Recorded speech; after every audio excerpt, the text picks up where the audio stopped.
Today we're joined by Candice Pirtle-Smalls, graduated back a few years ago for nursing school, actually around the same time I did. So, been a nurse for about 14 years, then traveled or ventured from that into the Empowered Health Academy. You've done some writing, some speaking.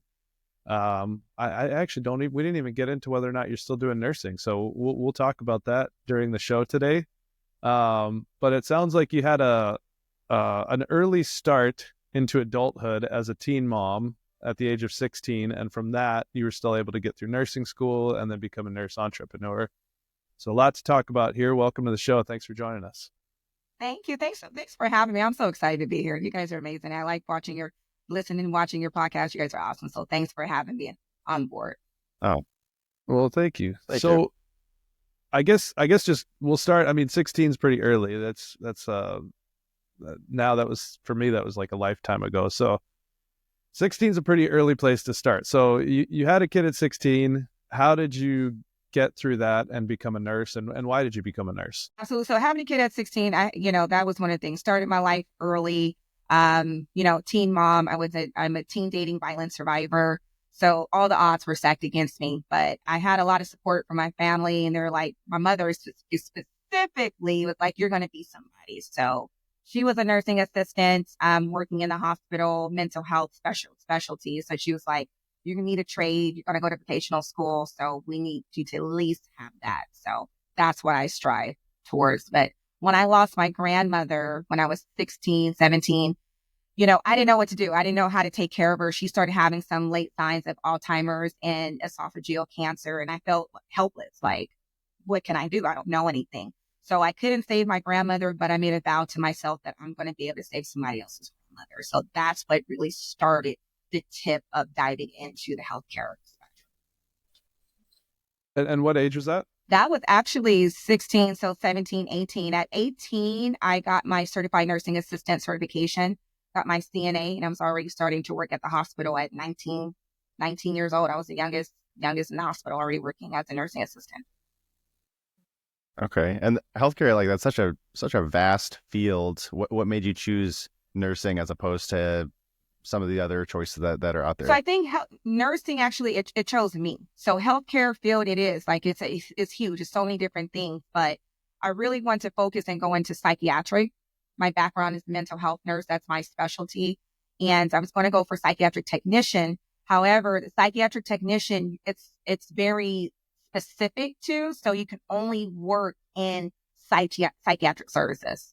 So then I end up taking the other avenue of getting my LVN, my licensed vocational nursing certification. That way I can have more of an umbrella spectrum to be able to work through. And I fell in love with it from there.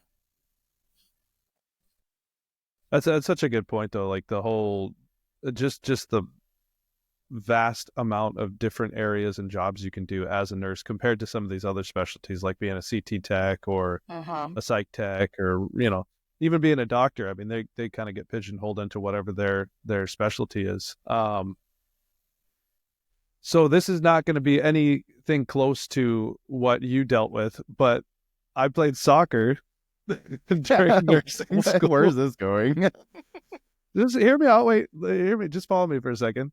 I played soccer during nursing school, and a lot of people were like, oh, you can't play soccer and do nursing school. Like, you have to just do nursing school. But I'm guessing you had like a 3 or 4 year old as you were going through nursing school? Yes, so I did. Like? So when I graduated nursing school, my son was 7 years. He was 7 years old. And my program was 18 months. And I remember specifically because I wrote a letter.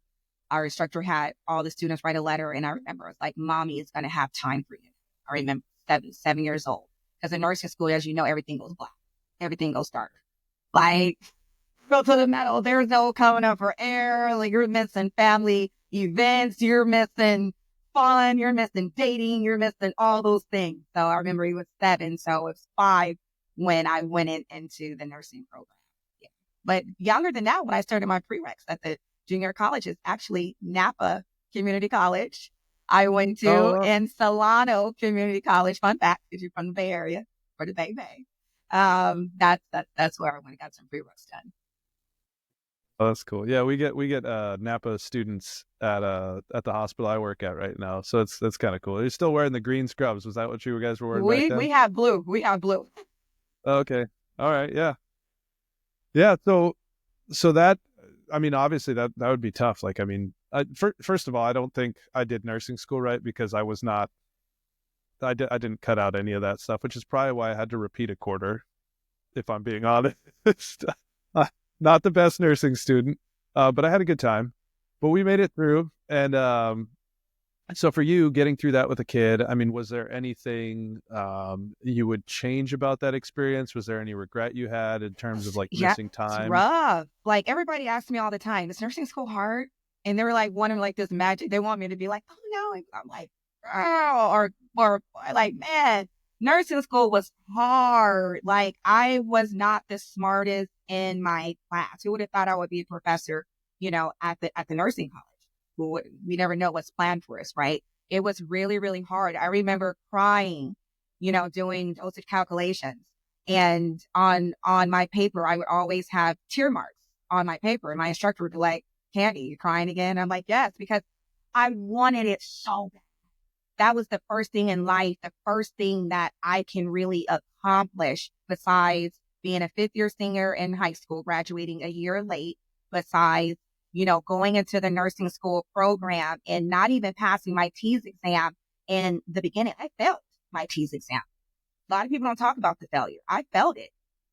And, but I didn't stop. I had heart and I had drive and I had hunger, had something different than the GPA that my classmates had. I wanted to prove my family wrong of having a baby because it's like, oh, she's a teen mom. She's going to be, statistic wise, and I had to prove to my own household that I'm going to be someone. And then I started just, proving to myself and started to get very successful at what I did. I just didn't give up, but I wouldn't change anything about it. Nursing school saved my life. It saved my life. It kept me structured. It challenged me. It gave me discipline, and it really gave me the opportunity to elevate, and to be, where I am today. But it was hard. Yeah, I can tell y'all just straight up, no fluff, just very transparent. It's not for the weak. It's not for the weak. It's not. Like, it's something you really, and if you just do it because you're just like, I just want to just have a nice career, then do something else. Like, it's not nursing. Because there's so many things that come around the corner that you're not even like prepared for. And it's rough, but it's worth it. It's worth it. Absolutely. And I remember in college, in nursing school, so I used to play a ton of sports, like anything and everything. And I wasn't the best at any of them, but I was pretty good at all of them. And I would see all of my close friends out there just playing soccer, playing basketball, just all day, every day. And I remember always being extremely jealous that I'm over here. I have to study. I have to go to clinicals. I have to do all this stuff. And they're just over there playing all the time. But now I look at my life now and I'm like, I'm glad I didn't do that. So Absolutely. You just stuck with it, right? It's hard. That's right. Yeah. I knew it would be worth it, but in the moment, it's still very difficult. Absolutely. Absolutely. In those moments, and I had an instructor that was she was drill sergeant. She was tough. She didn't let up the gas on us. She would never give a compliment to us. She would say, some of you guys are just not meant for nursing school. And we would look at each other like, some of you just not be nursing. We're like, but all of her students turned out to be, whippersnappers. Like, she kept us, and we were like baby soldiers, so I kept that style with me being an instructor, just, assertive, but, giving that love and just really believing in my students and my mentees, pushing them. I think she was probably talking to me. What was that? She was probably talking to me. I was close by up the road a bit. She was like, the body for you. I love it. So I was just going to ask, so once you finished nursing school, what did the next few years look like to you? What type of nursing you did? Yeah. So straight from nursing school, I went to my first job I was already working in a hospital. I was working at a county hospital, Contra Costa Regional Medical Center. So it's a county hospital. did some assisted living. I was a nursing assistant. So I went right into working into actually the VA, the U.S. Department of Veteran Affairs. I was a rehabilitation nurse.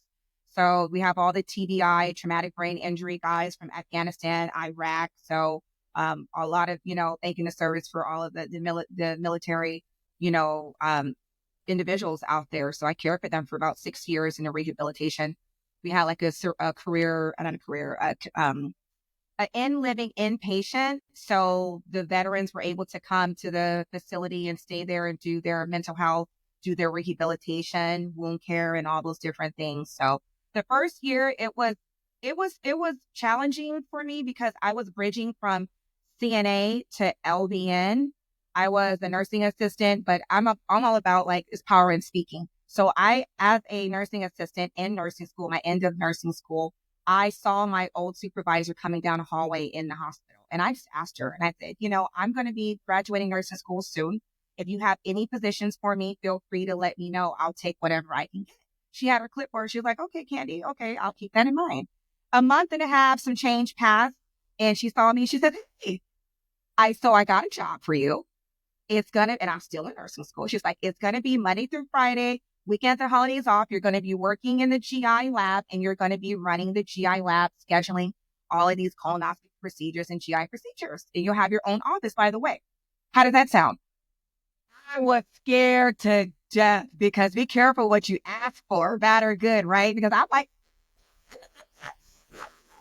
I was so overwhelmed. So I went home and I told my mom, I was like, she worked at the hospital. So I was like, hey, I need this job in my own office and this and that. She's like, so what's the problem? I'm like, well, I'm scared. She's like, oh, don't worry about it. I'll call them. I'll tell them I'll take the job.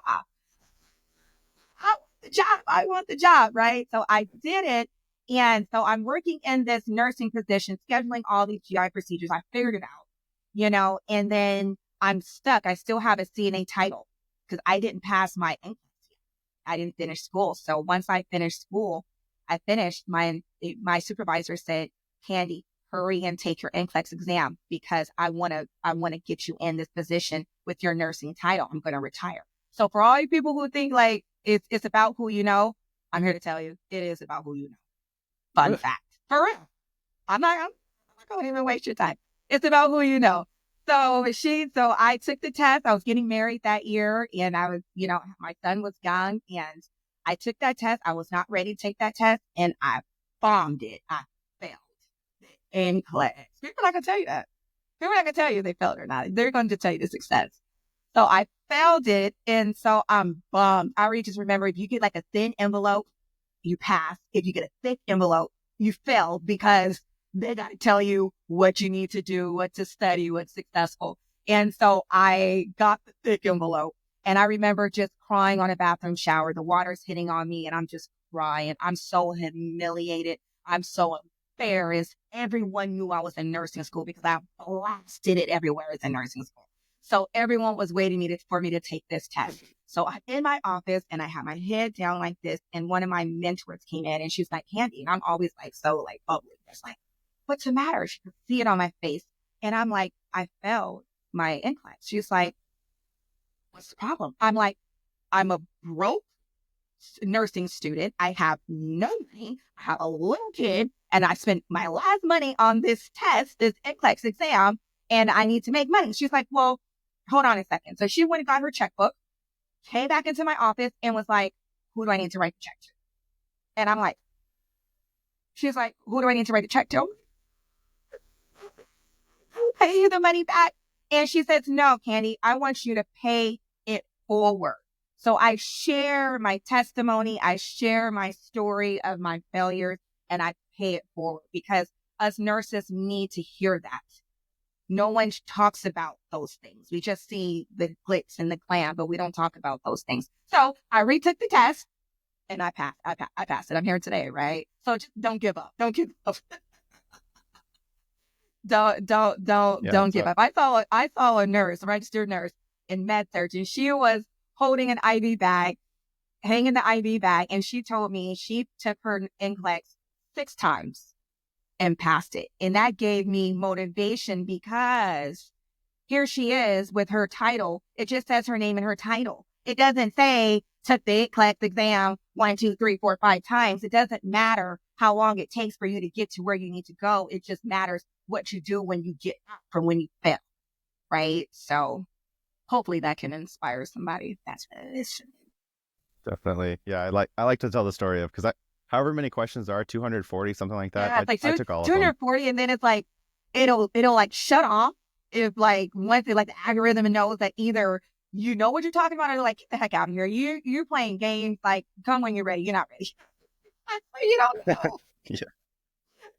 Yeah. And I think I don't remember getting a thick booklet versus a thin one. I just remember that as soon as I finished taking the exam, I would go try and re-register. If it let me re-register, that means I failed. If it didn't let me, then I passed. Yes, I don't remember getting a booklet or anything. Yes. So, yes. all right. So you've been working as a nurse for a little while. At what point did you think this is great, but I want some more, or I want to write a book? What came first, actually? Any side hustles, or did you decide to write a book? I'm working at the VA. So I ended up leaving the hospital because I missed that window. I had a small window of opportunity and I missed that. So I'm stuck in a CNA position. So I went down part-time, and then I'm like, okay, let's see what else is out there. That's when I start working for the VA, for the government. And then I'm looking around, I'm just looking around, and I'm like, everyone looks so unhappy. Like these nurses they don't look happy. And I knew how much nurses were making because I saw a check as a nursing assistant, and I saw how much the check was. And I was like, it was like $6,000. I'm like, $6,000? And these nurses are friends. But didn't work. Hey. But I just wanted more. I wanted more. So I had a terrible experience in my first day of nursing school, clinical, from an instructor from a nurse who did not want to have a student. So she just didn't want to have a student that day. So I took that bad experience and I turned it into wanting to educate others. I said, when I get my nursing license, I'm not going to be that nurse. I'm going to be everything that she's not. I'm not going to scar a future nurse. I'm going to take them underneath my wing. And if they want to learn, I'm going to show them. So I started getting that hunger and that desire to educate and to teach. So I started as a CNA instructor. They had a position. They're like, hey, we're hiring nurses, no teaching experience. If you want to come teach the CNA program at the adult school, then we'll put you through for your teaching credentials. And I got hired. And I went to UC Berkeley Extension for the teaching credential program called CTE, Career Technical Education. And I got my CTE for adult learners, and that allowed me to teach LVNs, nursing assistants, medical terminology, anything healthcare related, then I can teach. So that's how I started getting into the teaching spectrum. And then I went back to school to get my RN to bridge, and then TEAS exam again, because that was the first year of the TEAS. They're adding science. It was already like math and English, but then they added science component on it for that year, the TEAS, and that bombed me. So that left me with my associate's degree in nursing, and then with my LVN. So then that's when I took it, and I was like, you know what? Let me just capitalize on the healthcare spectrum. And then I wanted more. I was like, okay, I just want to help people. What does that look like? Now I'm talking 5 years ago, like 6 years ago. I'm like, I want to help people. So I started Googling search engine help and holistic health and wellness, and life coaching popped up. Coach. What is a health coach? What is a life coach? There wasn't nothing back then. Now it's everywhere. Everyone's a health coach, life coach now. And so I went through a transformation. I lost 50 pounds, kept it off. And that's what inspired me to start my first company. It was called Fit in Her Kitchen. It was an LLC, and it was meal prepping. And it was my mindful meal prep, clean, delicious recipes for weight loss. So I started putting on social media, got like big, I had like 15,000 followers. Like everyone's asking, how can you show me how to meal prep? And I'm like, sure, why don't we just put this in a book and sell it for $20? And I did it. and it hit, went bestseller. I had just relaunched it, the 5-year symbol, Amazon's bestseller, and came back from Virginia red carpet event for best-selling Amazon book and bestseller fitness journey book that I was nominated and won from that book that I wrote 5 years ago. I have blonde hair. Y'all don't even look the same. You know, long ago it was, but that's what started my nurse entrepreneurship, my first company, my first business. And then COVID hit, of course, that did a number on everyone. And then so I just went back to management, started doing that in the mental health spectrum. Then I just kept writing. My story, and people loved it, as I was coaching and, working with individuals and helping them kind of transfer their life, because I've been through the storm. I've been through the chaos, and I know how to function through the storm. I know how to function through the chaos. But then I started thinking, like, dysfunctional. It's like, you don't want to, I know how to function through chaos, and, but I want to be in the light. So I started helping people from the dark and bringing them into the light and giving them avenues and options, especially in nursing. Like, we get burnt at that bedside, and sometimes we can get stuck at that bedside. But there is a vision beyond it, and it does expand. We just have to have that awareness, listen to like podcasts, like, your guys' podcast, Investing in RN, and just really like learning and being around other people that are doing different things and seeing what works. So now currently, are you just strictly doing things outside of the hospital, or are you still working as a nurse? I'm a full-time entrepreneur as of last year. Nurse entrepreneur. Great. So I don't clock in or clock out unless I'm on a contract. I get contracts through I'll go into facilities and teach. As a DSD, I'm a director of staff development. That's something that nurses, LVNs or RNs can get, a DSD certification, only like $99, for that training. And you can work into a facility if you want to be a manager, or you can go and teach, inside facilities. And that's 5K, 4K, 5K, for a 3-week or 4-week assignment. So that's pretty much my bread and butter that will last me. And I'll just pick up contracts, and then I'll just go in and teach. And then I'll do training. I'm a CPR instructor through American Red Cross. So I'll do that at my school, do teaching and different things. So I'm a 100% full-time nurse entrepreneur. That's not including the books. And were you looking for that when you started branching out from nursing? Were you looking to leave the bedside completely? And if so, why? I did. I felt I retired from the bedside. Being a mental health nurse, 15 years, it was already, I maxed out everything that I could within the capacity that I had. It's a lot on you mentally, emotionally.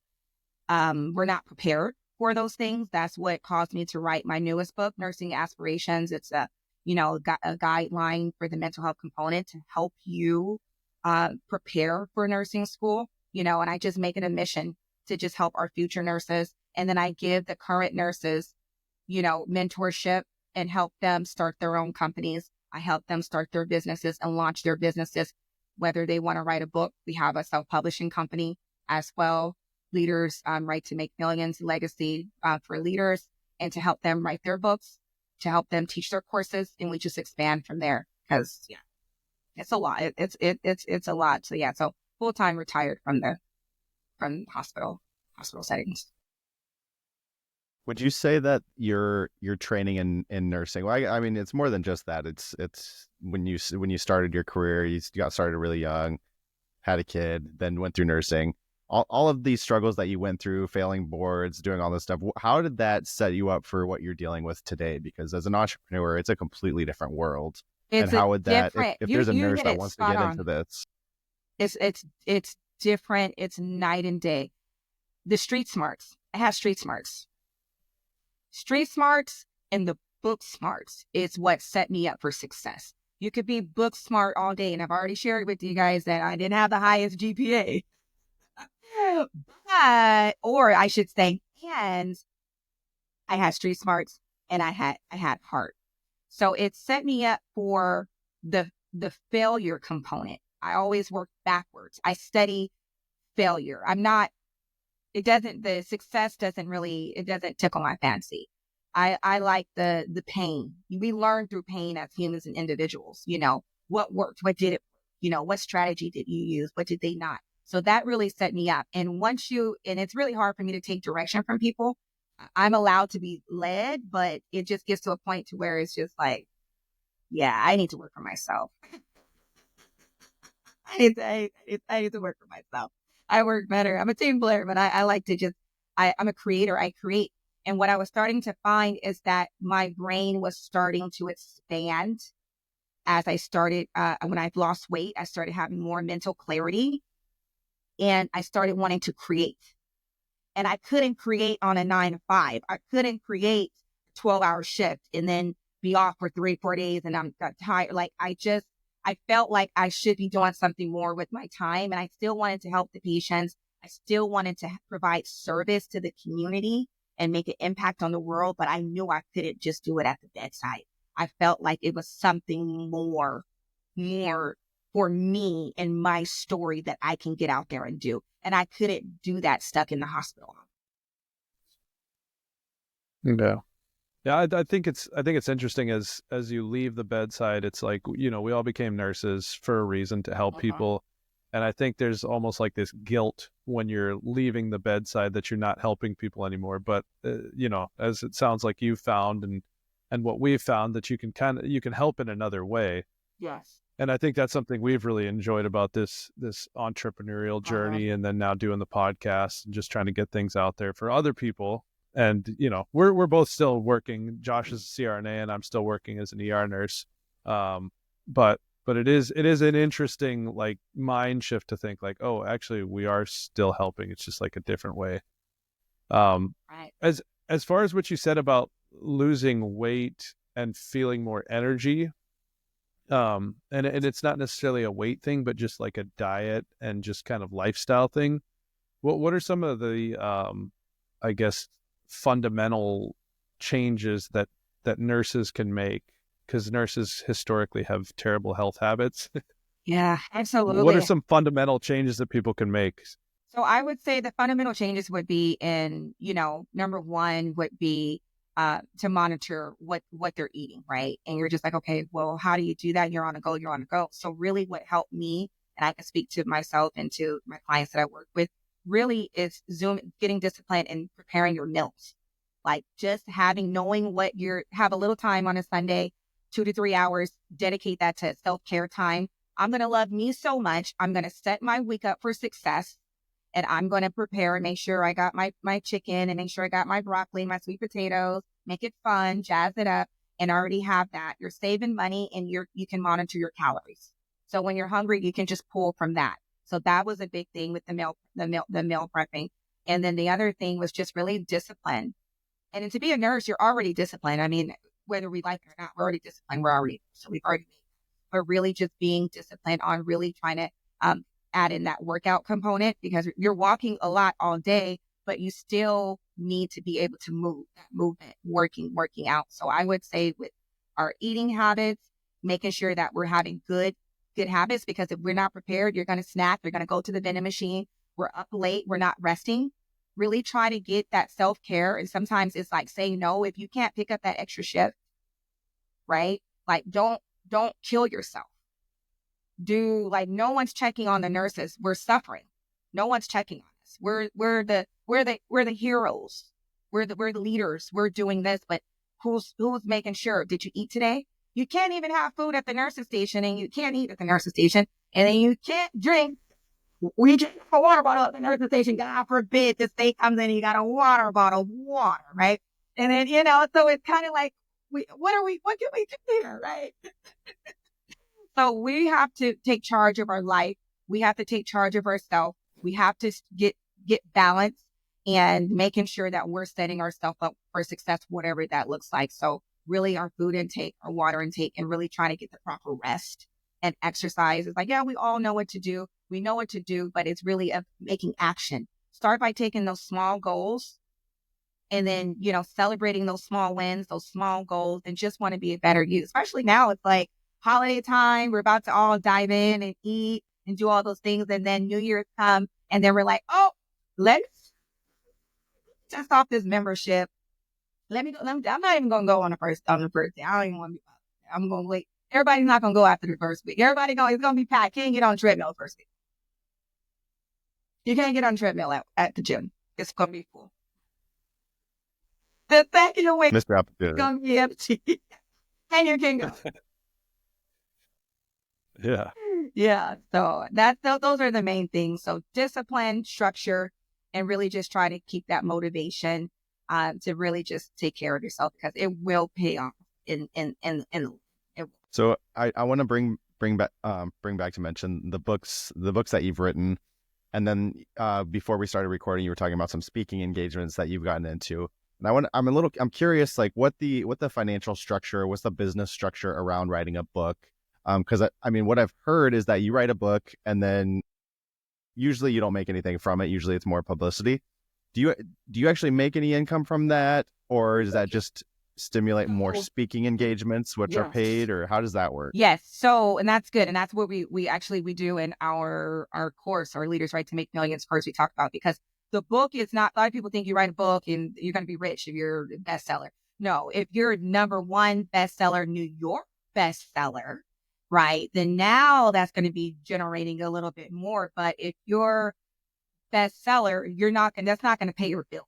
It's not going to pay your bills. It's going to give you rights. But the royalties are very slim, especially on Amazon.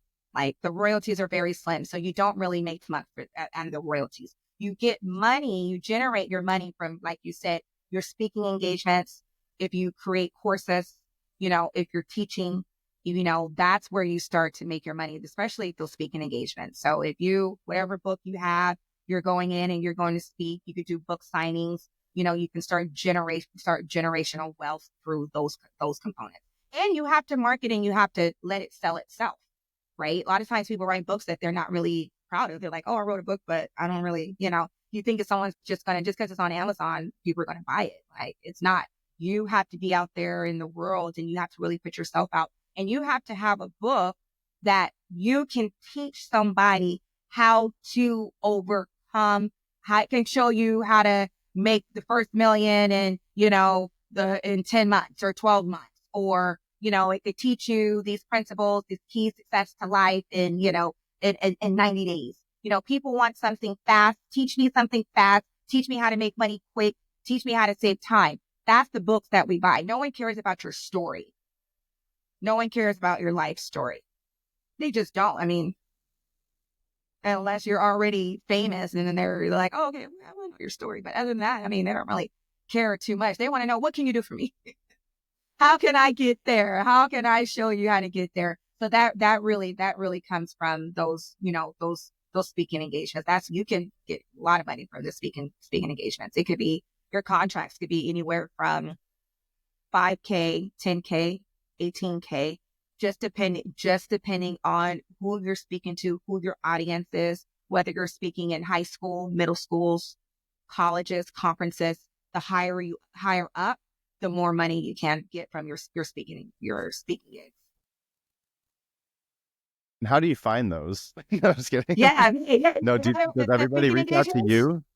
The speaking engagements? Do people now reach out to you? Yeah. Yeah. So people reach out. So people will reach out to me. People will, they'll say, oh, can you come in and speak? Or, put it onto the website that you're a speaker, or you have your content and people see that you're speaking. And then they start reaching out to you. Or you take some time out of your life and you use it as, like, in business, you have an operating, system that you have. So you have a structure when you have your company. Okay, these are going to be the days that I'm going to be marketing. These are going to be the days that I'm going to reach out to these certain schools, or, to these organizations, or looking ahead on time. Who's having a seminar coming up? Who's having a conference coming up? Oh, Black History coming up? Oh, domestic violence history coming up? Oh, American Heart Association month coming up. You need a speaker? All right, well, XYZ. You see what I'm saying? So you have to be strategic, and you can't, like, lay on your back and be like, oh, this is not working. Like, nothing's going to work because nobody's coming for you. No one's coming. So you got to be hungry. You have to go out there. You got to go out there and get it. You have to be in a room with these people, right? You have to start rubbing some elbows, shaking hands, and letting people know who you are and what you do. and you start attracting to the right things and what's for you. That's my experience. There's levels. I It's think, levels to this. It's levels. Like yeah, it takes time. I've been in the game for about 6 years, and then just a full-time nurse entrepreneur within this last year. And I will tell you guys, like we said in the beginning of the podcast, like it's not a joke, because when you're working, like I can go and work at the hospital. I'll do like on call. I was doing on-call hospice. So they'll call, just to keep my bedside manner, just to kind of keep some skin in the game. You don't use it, you lose it. In nursing, you don't use it, you lose it. So you want to make sure you stay on top of that. And we're still doing the good, due diligence. But when you work for yourself, you do have to be very disciplined. I have to get up at 5 o'clock in the morning. I have to say my prayers, my devotion. When the house is asleep, I have to don't log in, don't check emails to 8 o'clock. Like you have to be structured, all this stuff, and then you're not getting paid every 2 weeks like you are at the hospital, or, you're not getting paid. So you have to, it's different. So it's still an adjustment for me, because it's just like, I could just easily just go back to work for the hospital and not worry about none of this stuff. But I'm like, I got to keep going. yeah, it is definitely, everybody's, you talk about retiring from nursing, and it's like the perception would be that like you're retired, you're relaxing. It's like, no, you retired from nursing to start business, and business is like this Retire from nursing to 24/7. start a business and to start all over again, right? And you got to work harder. You got to work harder at your business, but you're working harder for someone else's business, right? So the least you can do is work hard for yours. So a lot of people think like, oh, I need to start my own business. I need to have my own business. That way I can just do what I want to do. I'm more structured having my own business, because I have to still work. I can just work from anywhere around the world. I just need my laptop. That's the only difference. But you still have to work, and you have to have boundaries too. And you have to have business hours, which is hard with your own business. Mm-hmm. You have to have business hours. Otherwise, you're just working 24 hours and you're not getting 10.5. You're not getting overtime. Or you just end up golfing when you should be working if you don't have set Right. hours. But the goal is passive income. Now we're talking about generating money. Now we're oiling up the engine, right? You make the passive income. That way you work smarter, not harder. And that's when you can create where it's generating, you're making money in your sleep. And that's the goal, because you don't want to be working that hard. That's the goal. That's the ultimate goal. Passive income. Well, and passive income, I don't want to say it's a spectrum, but I don't think there's any actually passive income. You either have to work really hard and make a lot of money so you can be either a private lender or an investor, or you have to work really hard to set yourself up to get recurring payments. There's no like easy way to make passive income. There's a lot of hard work that goes into it. Let Instagram tell it. Let Instagram tell it. That's right. Yeah. Yeah, we just actually put a post up on our Instagram page where it's like showing somebody where he looks like he's having a cocktail at the beach, but really he's like in a sand pit. Yeah, and they were like in the dirt. They got all these tractors and stuff around them, and you're just like, Instagram is insta scam. It's just, we show what we want to show. It's like don't believe the hype, right? Don't believe the hype, because like you said, even with that passive income, you have to set it up. And even in a business, I've learned, like I was doing business all wrong. I was like, if you haven't been through business school, and just because you can open up an LLC and you're like, oh, I'm a business owner, you have to study business. Remember, we're nurses. I studied nursing. I didn't study business, law and business, right? So you have to self-teach yourself. You have to study. You have to invest in mentorship, people who know the ropes and who can guide you and show you and teach you how to do these things. And really, the best thing, one of the things that I invested in and I really love is a system, a BOM, the business operating system software, where it sets up your whole business, and then the optimization, it does all the business management on one platform. And I was like, this is what I need to have everything in one place, and you can see all your stuff there. And then it just, as long as you know how to operate that, optimize it, and they have people that can help you, or you can hire an assistant to kind of help you manage it. It'll make life much more easier. But these are the different things that you just don't know when you're saying, oh, I'm going to start my own business. It's like people don't realize that it's a lot, and you don't really make a lot of money in the first year of business. A lot of people think, oh, you're a business owner, you must be rich. And it's like, no, all the money I get, I put back into this engine. Like everything. So you have to pay yourself a salary. You have to give yourself an hourly rate, and you have to pay yourself, from it. And you're still, you have to pay yourself from whatever it is that whatever you generate. That's something that we've experienced with all of our real estate. So we do real estate investing, and it's like our gross revenue is pretty high. It's pretty good, but the margin of what our actual profit is, because we're reinvesting it to build something bigger and better. So you guys understand. So you guys see it, like you said, like the profit is, it's not anywhere of what you generate, and eventually it will. That's the goal, right?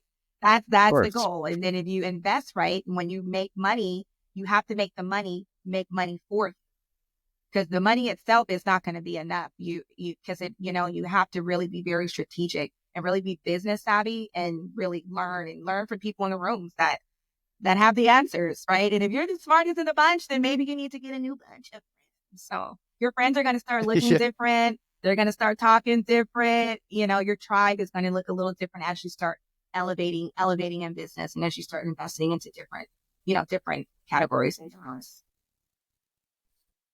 I think ultimately the goal for Josh and I is to just be together, sitting on a pile of sand in between a couple trucks, drinking a beer. Oh, man. that would actually be happiness for us. It's just like peace and serenity, right? I was like, I just want to just sit. I want to be elevated somewhere, sitting on a rooftop, have, at first it was my glass of margarita, but now since it's 10 months, there's no alcohol for me. It's been 10 months. Oh, yeah, 10 months. And within that 10 months, that's when my business skyrocketed, to be very transparent, because there's no more brain fog. No more brain fog. There's no hangovers. So if you don't mind me asking, I've heard people talk about quitting drinking and like feeling tremendously better and having this clarity or whatever. But like I don't drink regularly. I'll have like a beer once or twice a night. So it's like if I cut it out, once or twice never a night. Noticed. Or sorry, beer. That's all I get.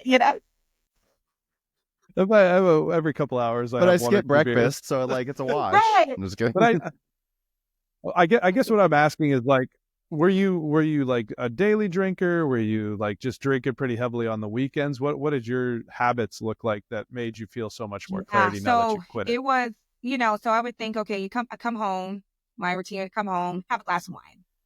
Yeah, have a glass of wine. Okay. Wine, glass of wine or two.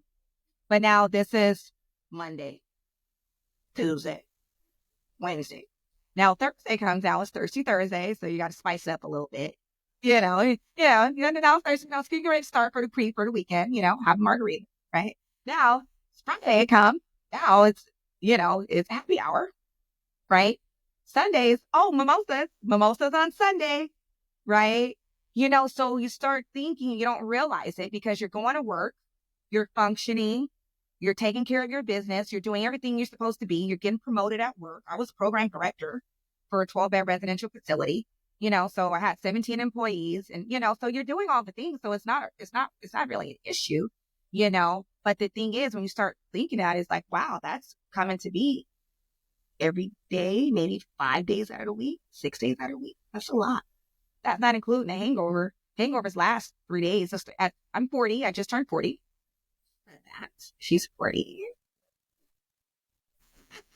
I love it. Think about 40 is just like, when you're 40, it's like, you know what you want. Like, I love it. I love it. So, it just started to be an unhealthy habit that I started doing. And then life started changing for me. I got divorced. I started to go through a divorce. So now I'm leaning more towards, the drinking. Now I'm drinking alone by myself. That's not good. And then I lost my dad. I used to take care of my dad. He was in a facility. I used to take care of him in my home health. And then I put him in a nursing facility and took care of him there. So that started becoming, that took a hit for me. And then 3 months later, I lost my sister. I lost my sister. So through the divorce, the death of my father, the death of my sister, now I'm leaning in towards this habit of which was my buddy, became my little drinking partner, just me and myself, right? And then nothing good comes out from that. So January 13th, that was the last drink that I had. I didn't even know that was going to be my last one. Had no idea. But it was. So from there, I just started creating. I started adding on to my Alliance Healthcare School. Then I have a on-site location. My business just started growing. I wrote Nursing Aspirations. This book got birthed out of it. Comprehensive Guide for Future Nurses, Part 1. Like, I really started elevating my life to another level. But where I was going, where God was bringing me, the alcohol couldn't go. So I had to let it go. It couldn't go where I'm going. Not with a 3-day hangover. Are you kidding me? You're going to speaking on stages and you're traveling all around the world and you're hungover, you're like a rock star, you're heading to the show, and no, people are not going to take you seriously, so I had to sacrifice and be willing to give up something that I never wanted to give up. I didn't want to give it up. It couldn't go with me. Yeah. So that's what happens. Sometimes, as nurses, we're tired and we're just, behind the scenes, we have unhealthy habits. We're human, with this unhealthy habits, but those are the components that, sometimes we're struggling, because when you're leading and you're grieving, you're going through so many of these different things. And if you don't have a good, healthy habit, or you don't have someone that's directing you or reminding you, and you're just on your own, then you could fall.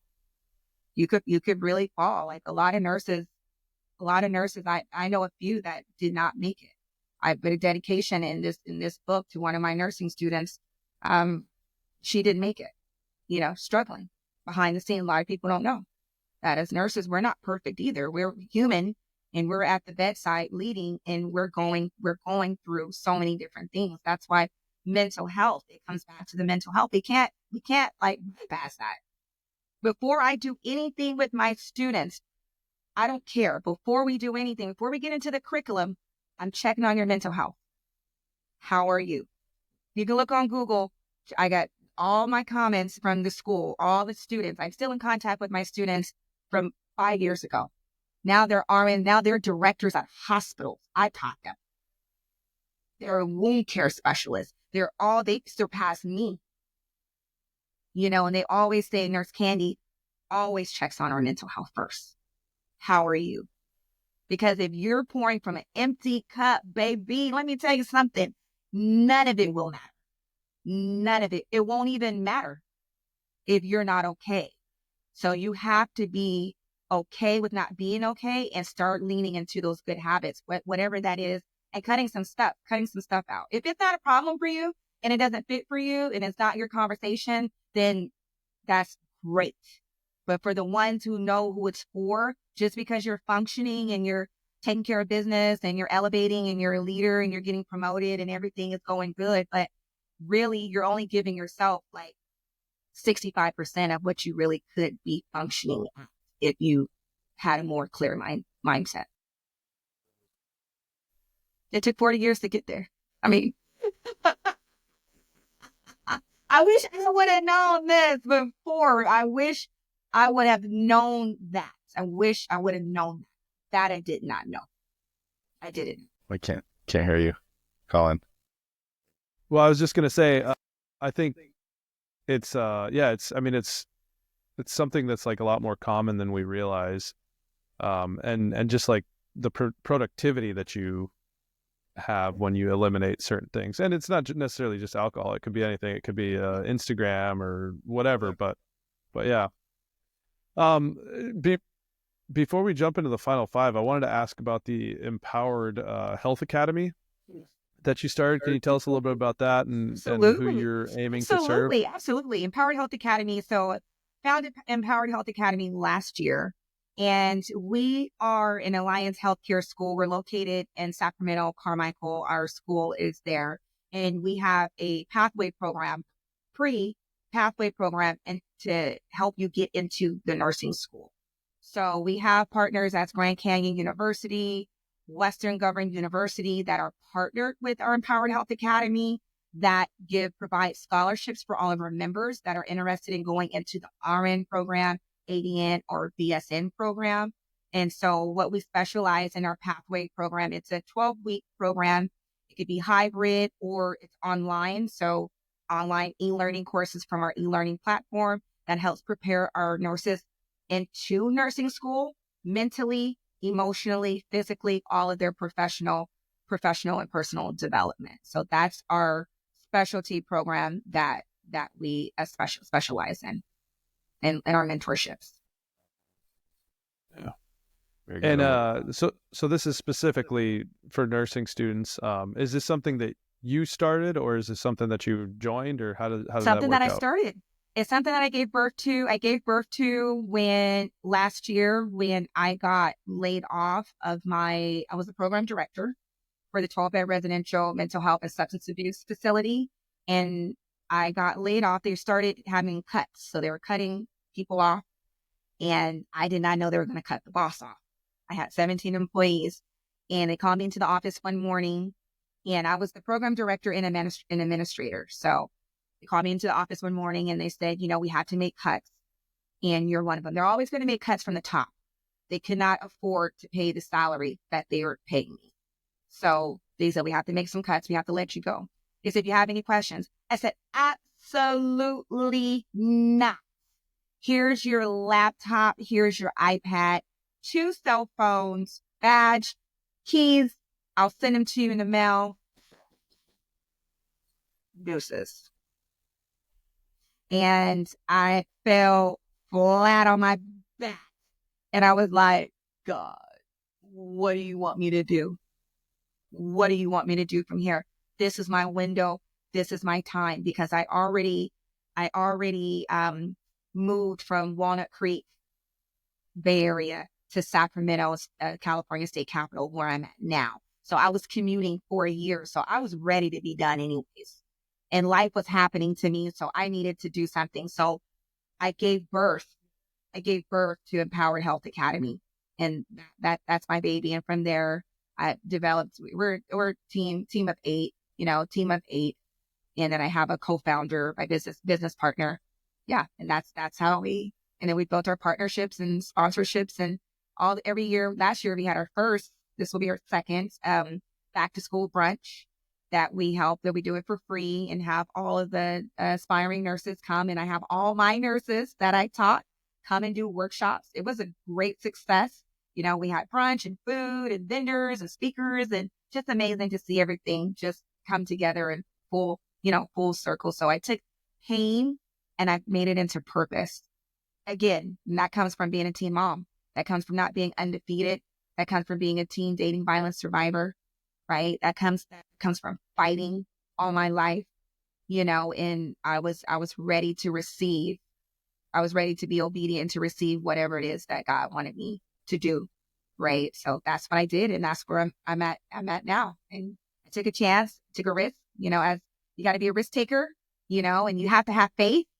You got to believe in whatever it is they're supposed to do. If you don't believe in it, no one else is going to believe in you. But if you rock with yourself and you rock with what you believe in it, people they'll be like, oh, okay, let's this thing out. Let me see what this thing is all about. So Empowered Health Academy, we just want to empower our nurses. And we also have organizations where we go into the facilities and we train their future nurses. We train their nurses. We do medication training. We do full audits, professional development for the staff, come in and do the PD, professional development training as well. So it's not specifically just for nurses. We have the component where it's business to business, where we do those contracts into the facilities or hospitals as well. Nice. Yeah, if you need a speaker for your next brunch, I can get Josh to come out from Green Bay. Yeah. And Yeah. Hey, Oh, hey, so I'll be I'll there. just take you up. Just take you up on that. Yeah. All right, so I think we'll dive into our final five now. So same five questions we ask every guest. First one is if you are in need of some education, where do you go? You said, what was the first date again?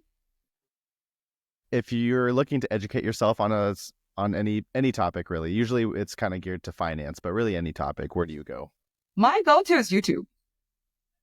My go-to is YouTube. So I watch a lot of business podcasts. I like one of them things. Myron Goldman is one that I really, really, really like. He speaks a lot about different principles in business and the Bible. I like how he words it. So he's one of the ones top two that I really go to. But YouTube, I just put in the search engine and that has everything. I don't even watch TV. I watch just YouTube. That's where I get a lot of my knowledge from is from YouTube. The second question is, what advice would you give yourself as a new grad? As a what? As a new grad nurse. As a new, the advice that I would give to myself or give to others as a new grad. Yeah, I guess both. Like, just what advice would you give yourself that others could use? Yes. So for as a new grad, stay focused and stay dedicated, because stay green.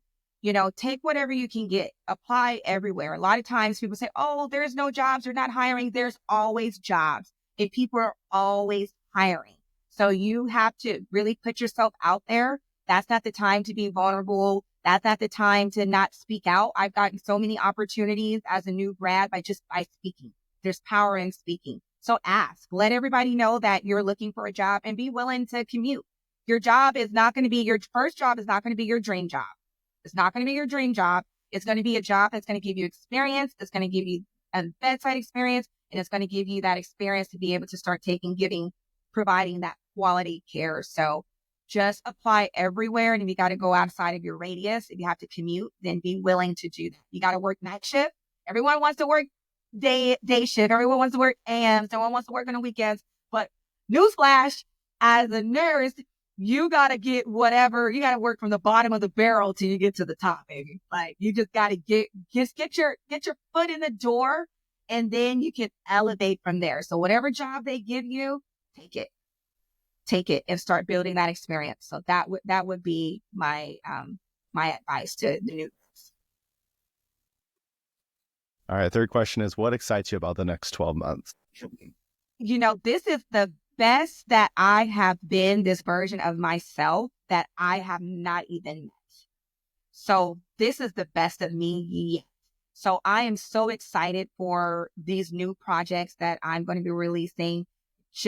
We just launched our self-publishing company, which started off as a community, a book writing community, turned into a self-publishing company. So with that, is the sky is the limit. And I'm just so excited for whatever that plan is and whatever it looks like, because it's a new season. It's a new lens. It's a clarity of a vision, and it's a lot of excitement. So, and I'm really, really excited to see the joy in my face. Like, this year was an amazing year. 2024 was really, really good for me. Very eye-opening for me.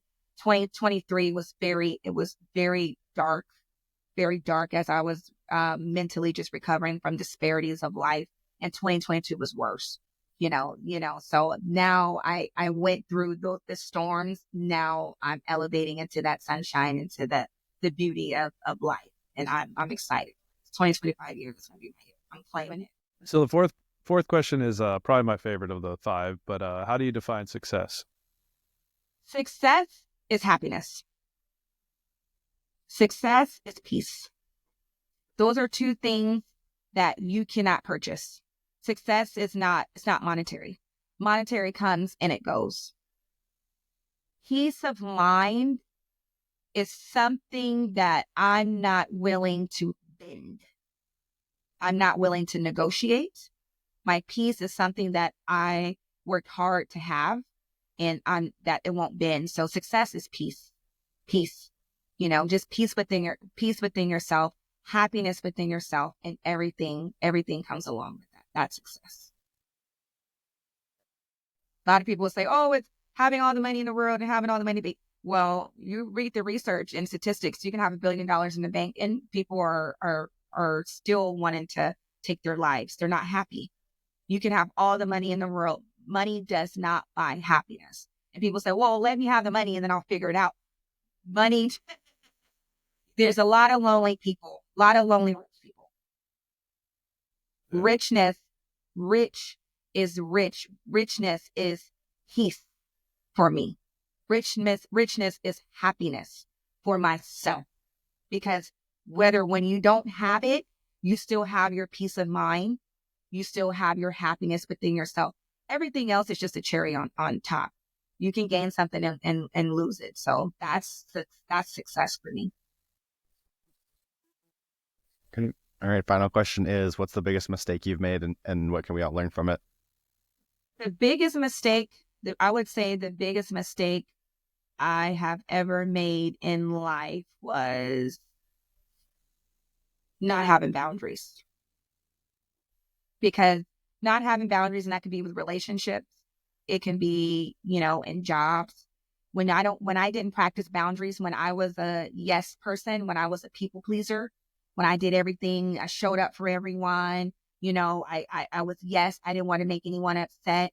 That really did more damage to me in the long haul, because I didn't have boundaries. And your boundaries is a fence around your personal property. You're the property.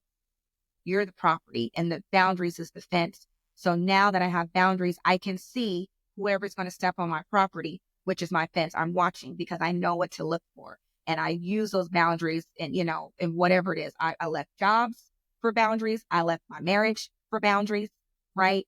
Because I discovered what boundaries were and what it looked like for me. So that's a regret, that not having boundaries. I didn't know what boundaries were.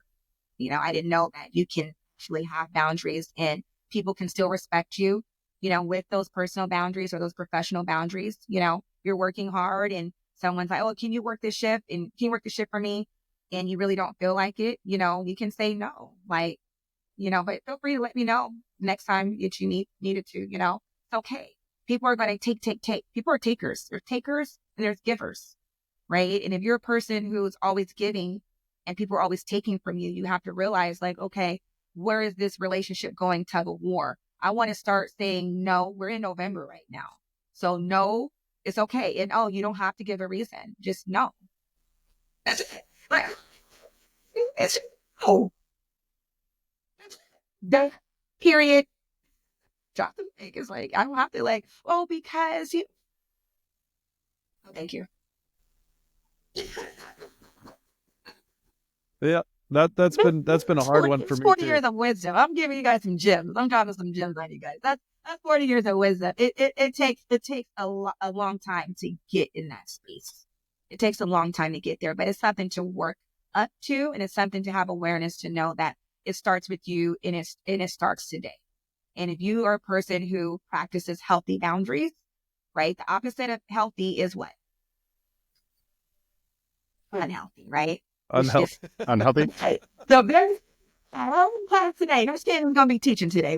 Whether healthy is unhealthy, right? Which is it's sick, right? So you want to have healthy, clean boundaries. That way you can have a good mental health, a good spiritual health, a good physical health, emotional, intellectual. Everything comes with those boundaries. So if you don't have them, then that's probably why you're burnt out and you're tired and you're unhappy and you're stressed and your time is all over the place because you don't have boundaries. Well, where can people find you? You can find me. You can go to on Instagram, Nurse Candy _speak. That's Nurse Candy _speaks. Or you can go to our website at www.empoweredhealthacademy.us. Yeah. And on YouTube, Learning with Nurse Candy. So we'll make sure you go and check her out. And thanks for coming on today. And we look forward to your brunch soon. Right. Yes, you guys are so amazing. Thank you so much for your time. And you guys are so much fun. So much fun. I'm going to hold you guys to it. We will definitely meet again. You guys are amazing. Thank you. And thank you so much for spreading awareness and doing what you guys do in the community. I see you guys. I believe in you guys. And thank you for your time. Thank you.